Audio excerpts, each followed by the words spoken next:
You, welcome back to my channel. मैं आज आप लोगों के लिए लेकर आ चुकी हूँ एक कलेक्टिव रीडिंग जिसका टॉपिक रहने वाला है अप्रैल 2025 में रखना है आपको किन चीज़ों का ध्यान। किन चीज़ों का ध्यान रखने की ज़रूरत है आपको इस महीने, चाहे बात प्यार की हो, करियर की हो, हेल्थ की हो, फैमिली की हो, फ्रेंड्स की हो, सोशल लाइफ की हो, किसी भी चीज़ की बात हो, किन बातों का ध्यान रखने की ज़रूरत है आपको अप्रैल 2025 के लिए। स्पेसिफिकली रीडिंग जनरल है, कलेक्टिव है, थोड़ा सा इसमें स्पिरिचुअल एस्पेक्ट रहेगा, तो उसी पर्सपेक्टिव से ही रीडिंग को देखिएगा। स्पिरिचुअल एस्पेक्ट रहेगा, सभी ज़ोडिएक साइंस के लिए है, हर उम्र के व्यक्ति के लिए है, टाइमलेस है। जब भी आप इस वीडियो तक पहुंचेंगे आपके साथ तभी रेजोनेट करेगी, फिर चाहे कितने भी समय बाद क्यों ना पहुंचे हो। Okay, so let's not waste time, reading start कर देते हैं।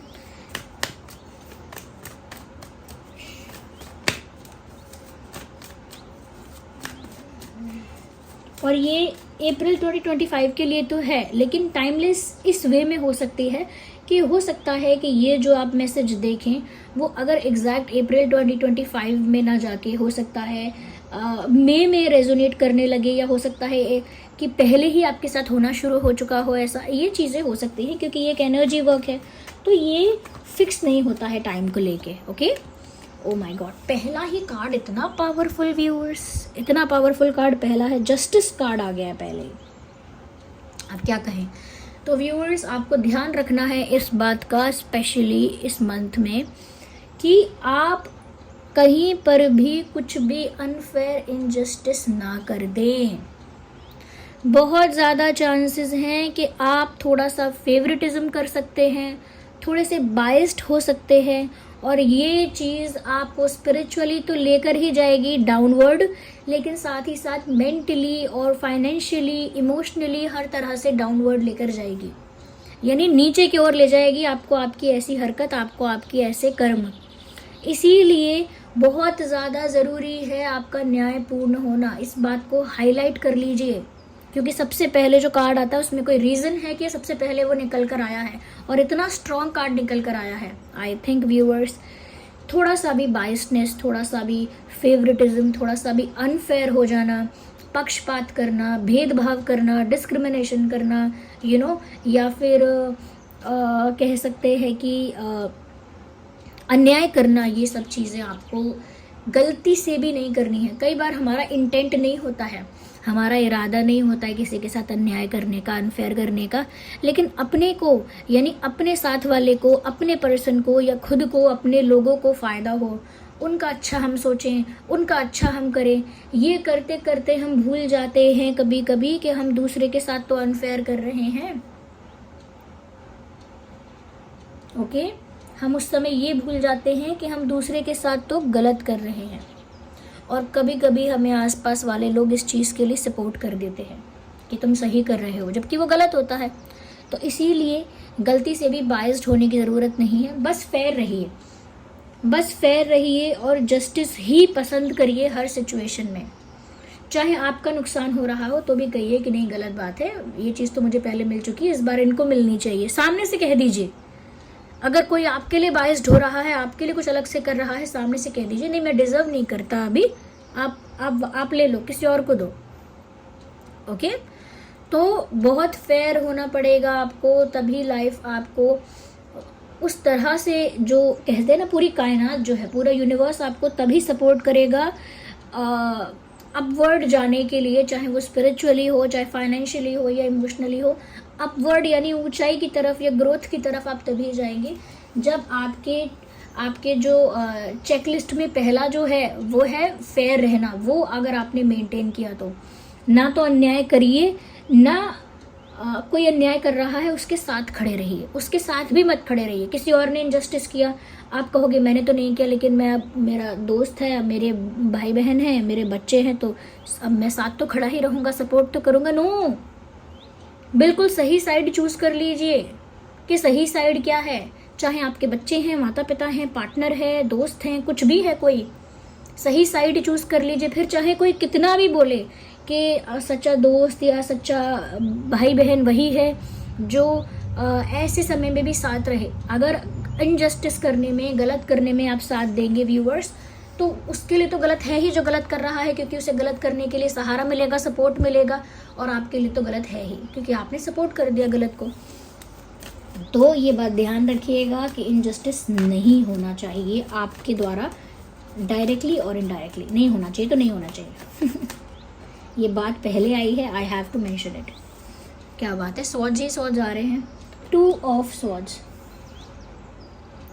व्यूअर्स, आपको एक इस बात का भी ध्यान रखना है कि जो भी डिसीजन लेना है वो बहुत वाइसली लेना है, बहुत आराम से, बहुत सोच के, थोड़ा टाइम लेके, हर तरह से सिचुएशन को अंडरस्टैंड करके, पूरी तरह समझ के, सूझबूझ के साथ, ओके, थोड़ा वाइस होकर, ओके, वाइस पर्सन की तरह सोच समझ के एक फेयर, अच्छा और एक सेंसिबल डिसीजन लेना है आपको, क्योंकि आगे ऐसी परिस्थिति आ रही है जहां आपको चुनना पड़ जाएगा, और वो चुनना ऐसी चीज़ों में पड़ेगा आपको जहां पर आपका फ़ायदा भी है लेकिन कुछ गलत काम भी है, ओके, या फिर जहां पर शॉर्टकट आपको दिखेगा, या फिर जहां पर आपको ज़्यादा कुछ अटेंशन मिल जाएगा, ज़्यादा कुछ आपको पॉपुलैरिटी मिल जाएगी, कुछ हो जाएगा आपको फ़ायदा ऐसी चीज़ों में, और एक दूसरा रास्ता आपके पास आएगा जहां पर आपको कुछ और भी करना पड़ेगा, तो आपको चूज करना पड़ेगा। ये बात वो आ जाएगी सही या गलत वाली, और आपको सिर्फ अपना फ़ायदा नहीं ले देखो, जो भी डिसीजन आप लो उसमें बस एक चीज़ ध्यान रखना है आपको, अपने आप आपका डिसीजन सही हो जाएगा। बस आपको एक चीज़ ध्यान रखना है कि जो भी आप डिसीजन ले रहे हो उसमें जितने भी लोग इन्वॉल्व हैं उनमें से किसी का नुकसान तो नहीं हो रहा, उनमें से किसी को हार्म तो नहीं हो रहा या अफेक्ट तो नहीं हो रहा है। बस ये आपका डिसीजन अपने आप सही साबित होगा। डिसीजन को सही बनाने का तरीका ये है आपका कि आप ये देख लीजिए कि उसमें जो भी लोग इन्वॉल्व हैं उनमें से किसी के साथ गलत तो नहीं हो रहा है, ओके। ये देखिए, क्योंकि कई बार देखिए, छोटा सा एग्जांपल दूंगी इस चीज़ में मैं आपको, कि कई बार कुछ लोग होते हैं जिन्हें संसार से ना आसक्ति खत्म हो जाती है, थोड़ा वैराग्य उत्पन्न हो जाता है, और वो सोचते हैं कि मुझे घर संसार अब चाहिए नहीं, तो अब मैं संन्यास लूँगा या लूँगी, उसमें कोई बुराई नहीं है। लेकिन अगर उनके माता पिता वृद्ध हैं या बूढ़े हैं, या हो सकता है कि अभी उनकी शादी भी हो गई है, बाई चांस उनकी वाइफ है या उनका हस्बैंड है या कुछ भी XYZ, बट अगर माता पिता भी हैं, वाइफ भी है, हस्बैंड भी है, या चलिए बच्चे हैं, ओके, तो इसका मतलब ये है कि ईश्वर ने उन्हें ऑलरेडी एक ड्यूटी दी है।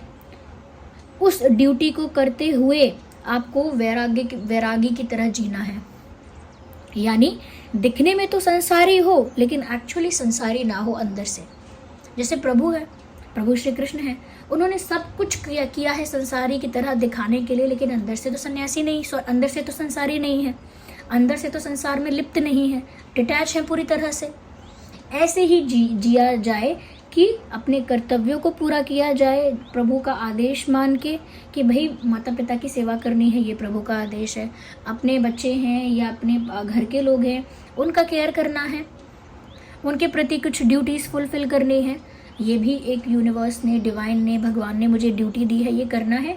और अगर मेरे मन में वैराग्य उत्पन्न हो गया है तो अभी भी ये अच्छी ही बात है, मैं सारी ड्यूटीज़ कर पाऊंगा लेकिन मैं कहीं भी आसक्त नहीं रहूँगा।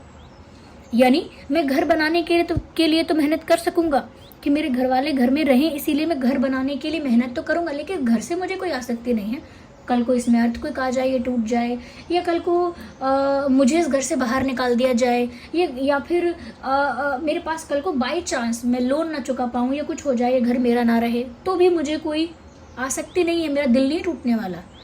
उस तरह से आसक्त बन के रहिए कि जैसे आप रहे भले ही घर में रहे हों, रहे भले ही परिवार और समाज के बीच में रहे हों, लेकिन दिल सन्यासी वाला ही होगा। आत्मा, मन, हृदय, बुद्धि वो सब सन्यासी वाली ही होंगी, वो सब वैरागी और विरक्त इंसान जैसी ही होंगी, ओके। जैसे पहनने तो है कपड़े, अब शादी में जाना है, ऑफिस में जाना है, तो कुछ पोशाकें, कुछ कपड़े खरीदने भी पड़ेंगे, लेकिन अगर वो सबसे अच्छे नहीं हुए तो बुरा नहीं लगेगा, दूसरों से अच्छे नहीं हुए तो बुरा नहीं लगेगा, बार बार रिपीट करने पड़ रहे हैं सब जगह, कोई फर्क ही नहीं पड़ेगा, ओके।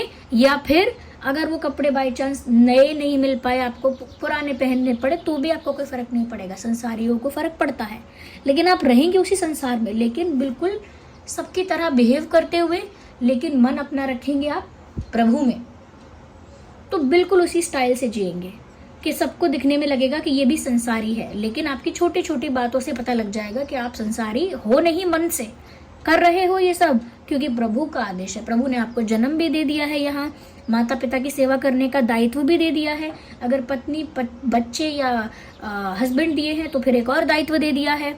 ये दायित्वों से भागना प्रभु के आदेश का उल्लंघन करने जैसा होगा।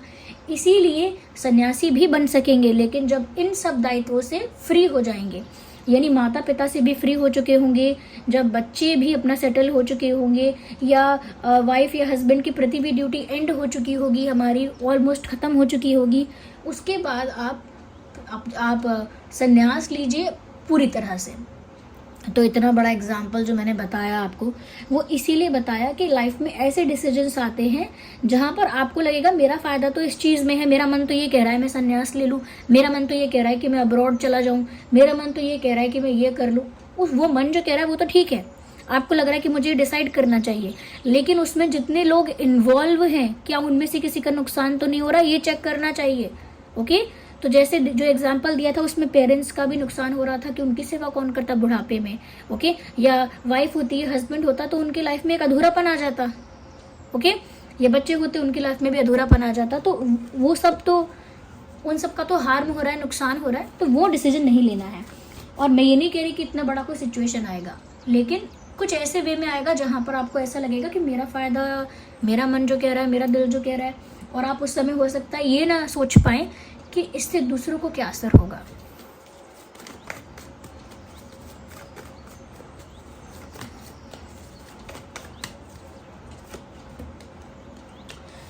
व्यूअर्स, आगे इस मंथ में ना आपको इस चीज़ का ध्यान रखना है कि मेहनत करने से कतराना नहीं है। जितना भी हार्डवर्क, जितनी भी मेहनत आप कर सकते हैं, अपना बेस्ट जितना आप दे सकते हैं, चाहे वो बिजनेस है, पढ़ाई है, आपका हाउस होल्ड वर्क है, घर का काम है, या फिर आपकी स्टडीज़ है, या फिर आपका प्रोफेशन है, या फिर कोई क्रिएटिव आर्टिस्टिक फील्ड है आपकी, जो भी है। ओके, चाहे स्पोर्ट्स में आप इंटरेस्टेड हैं, जो भी आपकी फील्ड है, जो भी आप करना पसंद करते हैं, उसमें आपको हार्डवर्क करना है और कंसिस्टेंसी नहीं छोड़नी है, यानी लगातार हार्डवर्क करते रहिए।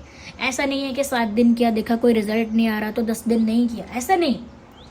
कंसिस्टेंसी होनी चाहिए और हार्डवर्क होना चाहिए उतना जितना बेस्ट आप दे सकते हैं। यानी आलस, कामचोरी, मक्कारी, ये चीज़ों से आपको बचना पड़ेगा, मेहनत करनी पड़ेगी।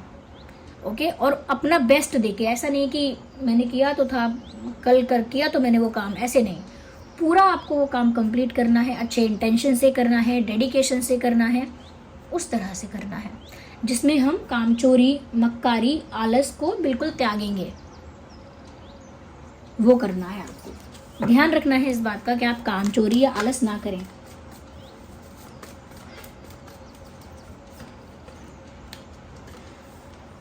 ओवर कॉन्फिडेंस से थोड़ा बचना है। ओके, कुछ ऐसा हो सकता है जिसकी वजह से ओवर कॉन्फिडेंस हो, जैसे आपके फैशन की वजह से आपको लगे मेरा फैशन बहुत अच्छा है, या मैं बहुत पैसे वाला हूँ, या मैं बहुत गुड लुकिंग हूँ, या फिर मैं बहुत पॉपुलर हूँ, या फिर मेरी एक बहुत अच्छी पोजीशन है सोसाइटी में, बिजनेस में, जॉब में। ओके, या फिर सोशल मीडिया पर मेरे बहुत फॉलोअर्स हैं, या मेरे इतने सारे फ्रेंड्स हैं, या मुझे इतना कुछ आता है, मैं तो स्पोर्ट्स में अच्छा हूँ, मैं तो इसमें अच्छा हूँ, मैं तो बेस्ट डांसर हूँ, बेस्ट सिंगर हूँ, XYZ। कुछ भी, किसी भी चीज़ को लेकर आपको ओवर कॉन्फिडेंट नहीं होना है, क्योंकि आपका ओवर कॉन्फिडेंस आपको मुंह के बल गिराएगा। ओके, ये थोड़ी सी रीडिंग देखिए इस बारे में है ना कि किन चीज़ों का ध्यान रखना है आपको, तो इसीलिए थोड़ी सी ऐसी लग रही है ये रीडिंग कि जैसे अरे ऐसा भी हो सकता है क्या, अरे ऐसा भी करना पड़ेगा क्या, ओहो ये भी प्रॉब्लम हो सकती है क्या। तो ये सुनने में ऐसी लग रही है कि अरे बाप रे ये क्या हो रहा है, लेकिन क्योंकि ये है इस बारे में कि आपको किन बातों का ध्यान रखना है, तो इन बातों का ध्यान रखिए, ओवर कॉन्फिडेंस से बचना है। Okay, let's use this deck now.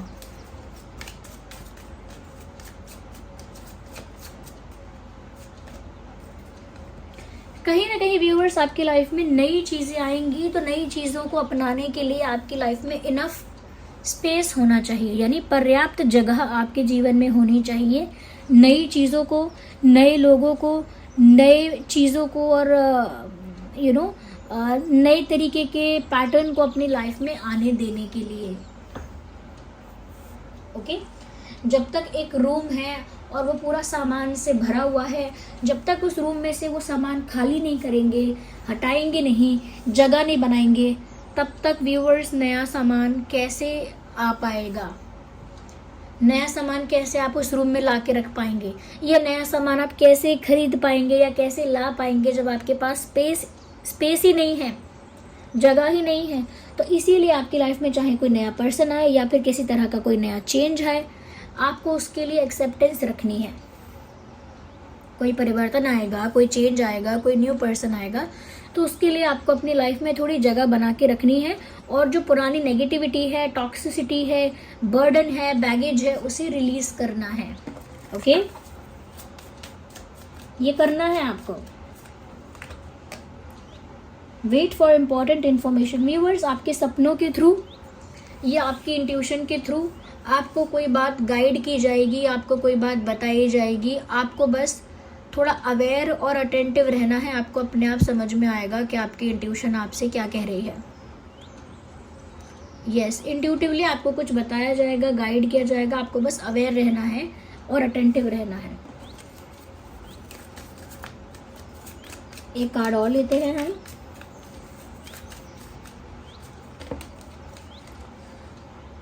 B open to the healing information.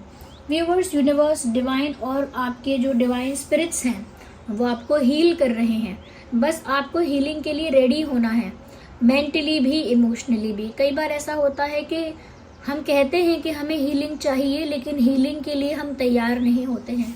उस दुख की, उस दर्द की, उस पेन की हमें आदत पड़ जाती है, हील होना नहीं चाहते हैं। ओके, कई लोग आपने देखा होगा जिनके साथ एक इंसिडेंट हुआ है लाइफ में काफ़ी डेंजरस, अब वो 20 साल भी बीत गए हैं, वो उस इंसिडेंट के बारे में ऐसे बात करते हैं जैसे वो कल ही हुआ है, अभी 2 दिन पहले ही हुआ है, इस तरह से बात करते हैं।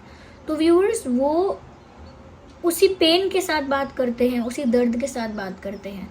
तो उसका मतलब सिर्फ इतना नहीं है कि वो उस बात से बहुत अटैच हो गए हैं। व्यूअर्स, वो उसको जी रहे हैं, वो हील होकर पूरी तरह से उसे ख़त्म करना चाहते ही नहीं हैं, वो हील नहीं होना चाहते हैं, क्योंकि उन्होंने उस दर्द में जीने की आदत डाल ली है। और वो एहसास नहीं होता इंसान को कि मैंने दर्द में जीने की आदत डाल ली है, वो दूसरे देख पाते हैं, वो खुद नहीं देख पाता। इसीलिए व्यूवर्स, आप जिस भी दर्द में हैं उस दर्द में जीने की आदत मत डालिए, फटाफट उसको हील करिए और आगे बढ़िए। यूनिवर्स भी आपको हीलिंग प्रोवाइड करना चाह रहे हैं, क्योंकि आप हीलिंग के लिए ओपन नहीं हो रहे हैं, इसीलिए अभी तक हीलिंग हो नहीं रही है। यूनिवर्स, देखिए, जैसे कोई हीलर्स होते हैं या फिर कुछ लोग जॉब करते हैं कि वो हीलिंग की जॉब कर रहे हैं, रेकी हीलिंग करते हैं, क्रिस्टल से भी करते हैं। लेकिन व्यूअर्स, ये सब तो मैं कह सकती हूँ कि एक टेम्परेरी बेसिस पर ही वर्क करता है, या फिर टेम्परेरी तो नहीं कहेंगे, लेकिन ये वर्क करेगा। लेकिन सबसे बेटर जो है वो ये है कि सबसे अच्छी बात तो ये है कि यूनिवर्स में ऐसी शक्तियाँ हैं, ओके, ऐसे एंजल्स हैं, या ऐसे कह सकते हैं ऐसी दैवीय शक्तियाँ हैं जो हमेशा आपको हील करने के लिए तो रेडी हैं। ये आपके गार्जियन एंजल्स हैं, आपके डिवाइन स्पिरिट्स हैं, ओके। जिस भी भगवान के स्वरूप पर आपका विश्वास है वो है, वो हमेशा आपको हील करने के लिए आपके आसपास ही हैं। तो आपको किसी हीलर से अपॉइंटमेंट लेना है या किसी से अलग से हीलिंग करवानी है, थेरेपी करवानी है, व्यूअर्स, आप जिस पर फेथ रखते हैं ना, जिस पर भी आपका विश्वास है, वो आपको हील करने की कोशिश हमेशा कर ही रहे हैं। बस आपको उस हीलिंग के लिए ओपन अप रहना है और आपकी हीलिंग नेचुरली होगी, ओके। नेचुरली आपकी हीलिंग हो जाएगी। बस आपको मेंटली ओपन अप रहना है कि हाँ, मुझे हील होना है और मुझे हीलिंग प्रोवाइड की जा रही है। बस मुझे उसके लिए ओपन अप रहना है कि हाँ, मुझे हील होना है, ये दर्द से मुझे बाहर आना है। एक विलिंगनेस होनी चाहिए। और कहीं ना कहीं मुझे लगता है कि अब आप ध्यान रखेंगे अगर इस बात का, इस मंथ में, कि आप अपनी हीलिंग को लिए मैं जल्दी बोलने के चक्कर में क्या बोल रही हूँ, इस मंथ आपको ध्यान रखना है इस बात का कि अगर आप अपनी हीलिंग के लिए ओपन अप रहेंगे तो आपकी हीलिंग इस मंथ होने लगेगी, महसूस होगी आपको। दूसरा, आपकी इंट्यूशन, आपके गार्जियन एंजल्स या फिर आपके एंसेस्टर स्पिरिट्स आपको कोई संदेश देना चाहते हैं, वो मेरे थ्रू नहीं बता रहे हैं यहाँ पे, बस इतना बता रहे हैं कि कोई संदेश आने वाला है, उसका इंतज़ार करो। अब वो सपने में आएगा या आपकी इंट्यूशन से आएगा या किसी तरह से, तो आपको वो सब संदेश मिलेगा। तो इन बातों का ध्यान रखना है आपको। ओके, रीडिंग सभी ज़ोडिएक साइंस के लिए है। आई होप आपके लिए हेल्पफुल और रिलेटेबल रही है। वीडियो को लाइक करिए, सब्सक्राइब करिए अगर आप नए हैं, बताइए कितनी हेल्पफुल है रीडिंग। यूनिवर्स को, डिवाइन को इस रीडिंग के लिए थैंक यू करें, ग्रैटिट्यूड शो करें और रीडिंग को क्लेम करें एंजल नंबर टाइप करके, जो भी एंजल नंबर आपको इन दिनों दिख रहा है। So thank you so much, bye bye, take care.